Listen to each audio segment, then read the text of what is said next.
गज़ा से इस वक्त एक बेहद बड़ी और तनाव बढ़ाने वाली खबर सामने आ रही है, जहां इजरायली एयर स्ट्राइक में गज़ा के आंतरिक मंत्रालय के एक वरिष्ठ अधिकारी की मौत हो गई है और फिलिस्तीनी मेडिकल सूत्रों और हमास से जुड़े सूत्रों के मुताबिक खान यूनुस में एंटी नारकोटिक्स फोर्स के प्रमुख और पुलिस विभाग के कर्नल नसीम अल कलाजानी को इजराइल ने एक टारगेटेड हमले में निशाना बनाया है, जब उनकी गाड़ी दक्षिणी गज़ा के खान यूनस शहर के दक्षिणी पश्चिमी इलाके अल मवासी के पास जा रही थी। बताया जा रहा है कि इस हमले में कम से कम 17 अन्य लोग भी घायल हो गए हैं, जबकि इलाके में भारी अफरा तफरी मच गई। वहीं दूसरी तरफ इजराइल ने गज़ा पर अपने हमले और तेज़ कर दिए हैं और गज़ा सिटी के जैतून इलाके के पास कम से कम 3 और फिलिस्तीनियों की मौत की खबर सामने आई है। अल अहली अरब अस्पताल के हेल्थ अधिकारियों के मुताबिक आज पूरे दिन में कम से कम 4 लोगों की जान जा चुकी है। हालांकि इजराइल की तरफ से इन हमलों पर अभी तक कोई आधिकारिक बयान सामने नहीं आया है, लेकिन इजरायली सेना का दावा यह है कि उसके हमले हमास और दूसरे फिलिस्तीनी संगठनों को रोकने के लिए किए जा रहे हैं, जो इजरायली सैनिकों पर हमले की तैयारी कर रहे हैं। इस बीच अक्टूबर में लागू हुए अमेरिका समर्थित सीज़फायर के बावजूद गज़ा में हिंसा लगातार जारी है और दोनों पक्ष एक दूसरे पर युद्धविराम तोड़ने के आरोप लगा रहे हैं। स्थानीय मेडिकल सूत्रों के मुताबिक सीज़फायर लागू होने के बाद भी अब तक कम से कम 830 फिलिस्तीनी मारे जा चुके हैं। भारत की राजनीति से इस वक्त एक बेहद बड़ी और देश को हिला देने वाली खबर सामने आ रही है, जहां पश्चिम बंगाल विधानसभा चुनाव में प्रधानमंत्री नरेंद्र मोदी की पार्टी भारतीय जनता पार्टी ने ऐतिहासिक जीत हासिल कर ली है। लेकिन इस जीत के बाद पूरे पश्चिम बंगाल में हिंसा भड़क उठी है और अब तक कम से कम 4 लोगों की मौत हो चुकी है। पुलिस और पार्टी अधिकारियों के मुताबिक चुनाव नतीजों के बाद कोलकाता समेत कई जिलों में बीजेपी और तृणमूल कांग्रेस समर्थकों के बीच जबरदस्त झड़पें हुई हैं। पश्चिम बंगाल की 294 सीटों में से बीजेपी ने 206 सीटें जीतकर पहली बार पश्चिम बंगाल की सत्ता पर कब्जा कर लिया है, जबकि मुख्यमंत्री ममता बनर्जी और उनकी party all India Trinamool Congress को बड़ा झटका लगा है। ममता बनर्जी खुद भी अपनी सीट हार गई हैं और उन्होंने चुनाव परिणामों को मानने से इनकार कर दिया है। उन्होंने केंद्र सरकार पर चुनाव में धांधली और सीटें लूटने का आरोप लगाया है। ममता बनर्जी ने बीजेपी की जीत को अनैतिक जीत बताते हुए दावा ये किया है कि 100 से ज़्यादा सीटें गलत तरीके से छीनी गई हैं। वहीं बीजेपी का कहना है कि चुनाव परिणाम आने के बाद उसके 2 कार्यकर्ताओं की हत्या कर दी गई, जबकि टीएमसी ने आरोप लगाया है कि उसके 2 जमीनी कार्यकर्ताओं को पीट पीट कर मार दिया गया। बीजेपी नेता समीक भट्टाचार्य ने कहा है कि उनकी पार्टी शांति चाहती है, लेकिन टीएमसी कार्यकर्ताओं ने हमला किया। दूसरी तरफ टीएमसी प्रवक्ता नरेंद्र नाथ चतुर्वेदी ने दावा ये किया है कि राज्य भर में उनकी पार्टी के दफ्तरों पर हमले किए गए हैं और कई जगह तोड़फोड़ भी हुई है। पुलिस के मुताबिक कोलकाता के टॉपसिया और तिलजला इलाकों में हालात काफ़ी तनावपूर्ण हो गए हैं, जहां उपद्रवियों ने सार्वजनिक संपत्ति को नुकसान पहुंचाया और हिंसा के दौरान एक पुलिस अधिकारी के पैर में गोली भी लगी है। इस बीच चुनाव हारने के बावजूद ममता बनर्जी ने मुख्यमंत्री पद से इस्तीफा देने से इनकार कर दिया है। हालांकि भारतीय संविधान के मुताबिक राज्यपाल उनसे इस्तीफा मांग सकते हैं या फिर उनका कार्यकाल खत्म होने का इंतजार कर सकते हैं, जो गुरुवार को समाप्त हो रहा है। इसके बाद नई सरकार बनाने की प्रक्रिया शुरू होगी। वहीं चुनाव आयोग ने पश्चिम बंगाल प्रशासन को सख्त निर्देश दिए हैं कि चुनाव बाद होने वाली हिंसा को रोकने के लिए जीरो टॉलरेंस नीति अपनाई जाए और किसी भी तरह की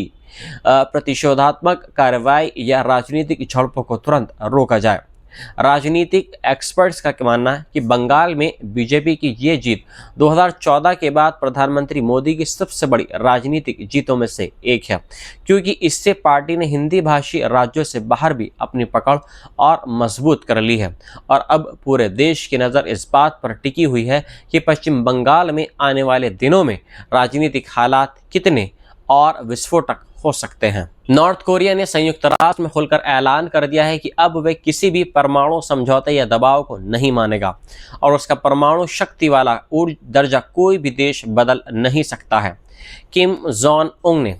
संयुक्त राष्ट्र में चली परमाणु अप्रसार संधि यानी एनपीटी रिव्यू कॉन्फ्रेंस के दौरान अमेरिका और उसके सहयोगी देशों पर सीधा हमला बोलते हुए कहा है कि कुछ देश बेवजह उत्तर कोरिया की संप्रभुता और उसके अधिकारों पर सवाल उठा रहे हैं, लेकिन बाहरी दबाव या बयानबाजी से उत्तर कोरिया की परमाणु शक्ति की स्थिति कभी नहीं बदलेगी। उन्होंने साफ कहा है कि Democratic People's Republican of Korea किसी भी परिस्थिति में एनपीटी संधि से बाहर नहीं हो रहेगा और अब ये फैसला अपरिवर्तनीय है। गौरतलब है कि उत्तर कोरिया ने साल 2003 में एनपीटी से खुद को अलग कर लिया था और इसके बाद अब तक 6 परमाणु परीक्षण कर चुका है,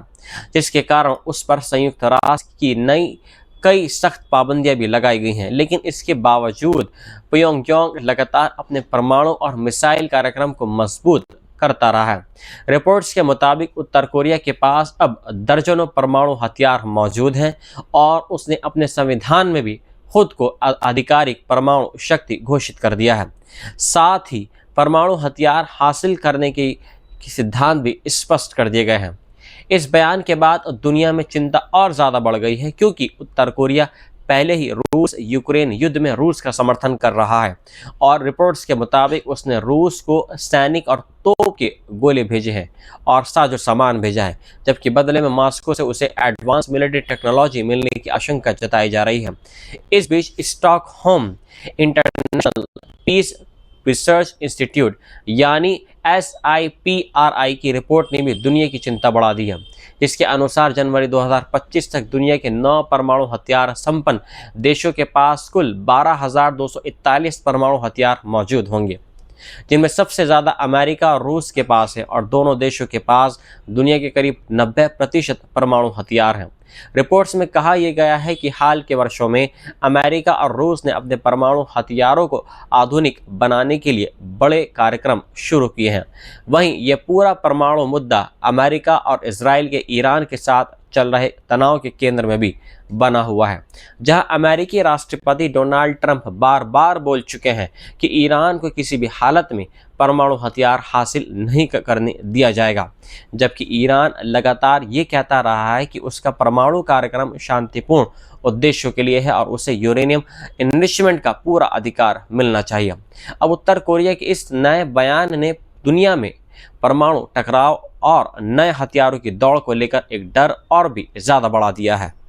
गजा से इस वक्त एक बेहद बड़ी और तनाव को और ज़्यादा भड़काने वाली खबर सामने आ रही है, जहां इजराइल ने गजा सिटी में बड़ा एयर स्ट्राइक किया है, जिसमें हमास के शीर्ष नेता और इजराइल के साथ अप्रत्यक्ष बातचीत करने वाले मुख्य वार्ताकार खलील अल-हैया के बेटे अज्जाम अल-हैया गंभीर रूप से घायल हो गए हैं, जबकि इस हमले में एक व्यक्ति की मौत भी बताई गई है,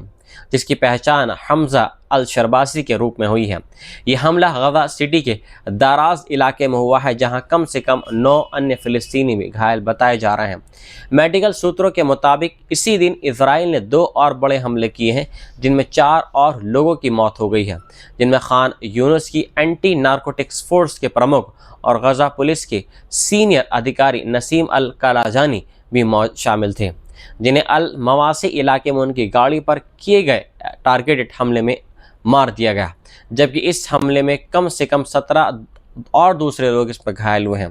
इस बीच खलील अल-हैया ने अल जजीरा से बातचीत में कहा है कि उनका बेटा अज्जाम गंभीर रूप से घायल है, लेकिन उन्होंने साफ कहा है कि इजराइल उनके परिवार को निशाना बनाकर भी उन्हें डराने में सफल नहीं होगा। उन्होंने कहा है कि हम एक न्यायपूर्ण उद्देश्य के लिए लड़ रहे लोग हैं और हमारे बेटों की हत्या या हमारे नेताओं की शहादत हमें पीछे हटाने वाली नहीं है। खलील अल-हैया इससे पहले भी अपने 3 बेटों को इजरायली हमलों में खो चुके हैं, जिनमें 2 की मौत 2008 और 2014 की लड़ाइयों में हुई थी, जबकि तीसरे बेटे की मौत पिछले साल कतर की राजधानी दोहा में हमास नेतृत्व पर किए गए कथित इजरायली हमले में हो गई थी। दूसरी तरफ हमास अधिकारी ताहिर अल-नोनो ने इस हमले को नैतिक और मानवीय गिरावट की चरम सीमा बताया है और कहा है कि ऐसे हमले वार्ताकारों को और ज़्यादा मजबूत बना रहे हैं। इस बीच उत्तरी गजा के जैतून इलाकों में भी इजरायली हमले में एक ही परिवार के 3 लोगों की मौत हो गई, जबकि वे सलाह अल-दीन मस्जिद के पास टेंट लगाने की कोशिश कर रहे थे। हमास ने इन हमलों को अक्टूबर में हुए सीज़फायर समझौतों का एक खुला उल्लंघन बताया है और कहा है कि ये गजा के लोगों के खिलाफ जारी नजरहान की जंग का एक हिस्सा है। मिडल ईस्ट से इस वक्त एक बेहद बड़ी और दुनिया की राजनीति को बदल देने वाली खबर सामने आ रही है, जहां अमेरिका और ईरान के बीच चल रही खतरनाक तनातनी के बीच अब डिप्लोमेसी का नया दौर शुरू हो गया है और अमेरिकी राष्ट्रपति डोनाल्ड ट्रंप ने दावा ये किया है कि अमेरिका और ईरान के बीच बहुत अच्छी बातचीत हो गई है और दोनों देशों के बीच समझौता अब बेहद करीब हो सकता है। हालांकि दूसरी तरफ ईरान अभी भी अमेरिकी प्रस्ताव की समीक्षा कर रहा है और तेहरान ने साफ कहा है कि अंतिम फैसला लेने के बाद ही पाकिस्तान के जरिए अपना जवाब अमेरिका तक पहुंचाया जाएगा। इस पूरे मामले में पाकिस्तान एक बड़े मध्यस्थ की भूमिका निभा रहा है और पाकिस्तान के प्रधानमंत्री शहबाज शरीफ ने उम्मीद जताई है कि मौजूदा बातचीत क्षेत्र में शांति ला सकती है, लेकिन इसी बीच हालात और ज़्यादा खतरनाक होते जा रहे हैं क्योंकि इजराइल ने सीज़फायर के बावजूद लेबनान की राजधानी बैरूत पर हमला कर दिया है, जो 17 अप्रैल के युद्ध विराम के बाद पहली बड़ी कार्रवाई एयर स्ट्राइक मानी जा रही है। वहीं लेबनान में हिजबुल्लाह ने दावा ये किया है कि उसने इजरायली फ़ौजों पर 17 बड़े हमले किए हैं और इजराइल पर लगातार सीज़फायर तोड़ने का आरोप लगाया है। दूसरी तरफ उत्तरी इजराइल में सायरन बज उठे हैं, जहां लेबनानी सीमा से आए संदिग्ध ड्रोन या हवाई लक्ष्य को इंटरसेप्ट करने का दावा किया गया है। उधर ईरान के संसद स्पीकर मोहम्मद बाकिर गलीबाफ ने अमेरिका का मजाक उड़ाते हुए सोशल मीडिया पर लिखा है कि ऑपरेशन ट्रस्ट में ब्रो